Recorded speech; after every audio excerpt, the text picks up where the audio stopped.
মেরাজের মাধ্যমে সমাজ এবং দেশ কীভাবে পরিবর্তন হবে। 1 নাম্বার, সমাজ দেশ পরিবর্তন করার জন্য মেরাজে যে কর্মসূচি রয়েছে 14 দফা। 1 নম্বর হচ্ছে ওয়াকাদা রব্বুকা আল্লা তা'বুদু ইল্লা ইয়্যাহু ওয়া বিল ওয়ালিদাইনি ইহসানা, মা বাবার সাথে উত্তম আচরণ করা। 2 নম্বর হচ্ছে রব্বুকুম আ'লামু বিমা ফি নুফুসিকুম, সবচাইতে কাছে আল্লাহকে মনে করা। 3 নম্বর হচ্ছে ওয়া আতিযাল কুরবা হাক্কাহু ওয়াল মিসকিন, নিকট আত্মীয় এবং এতিম মিসকিনদেরকে দান করা। 4 নম্বর হচ্ছে ইন্নাল মুবাদ্দিরিনা কানু ইখওয়ানাশ শায়াতিন, কোনো অবস্থায় অপচয় না করা, অপচয়কারী শয়তানের ভাই। এরপরে হচ্ছে ওয়া ইম্মা তুরিদান্না আনহুম ইবতিগা রাহমাতিম মির রাব্বিকা, সকাল সন্ধ্যা সুখে বিপদে আপদে সর্ব অবস্থায় রবের করুণা তালাশ করা।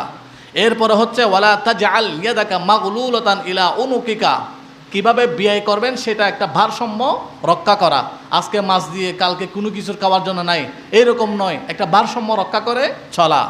এরপরে হচ্ছে ওয়ালা তাকতুলু আওলাদাকুম খাশিয়াতা ইমলাক, চেয়ার পাওয়ার জন্য কোনো কিছু করার জন্য কোনো মানুষকে আঘাত না করা, হত্যা না করা। এরপরে হচ্ছে ওয়ালা তাকরাবুজ জিনা ইন্নাহু কানা ফাহিশা, জেনার কাছেও না যাওয়া। এরপরে হচ্ছে ওয়ালা তাকরাবু মালাল ইয়াতিমি, এতিমের মাল ভক্ষণ না করা। এরপর হচ্ছে ওয়াউফু বিল আহদি, ওয়াদা করলে সেই ওয়াদাটা পূর্ণ করা। এরপর হচ্ছে ওয়াউফুল কাইলা ইদা কিলতুম ওয়াজিনু বিল কিসতাসিল মুস্তাকিম, আপনার ওজনে কম না দেওয়া। এরপর হচ্ছে ওয়ালা তাকফু মা লাইসা লাকা বিহি ইলমুন, যেই বিষয়ে জ্ঞান নাই সেই বিষয়ে তর্ক না করা।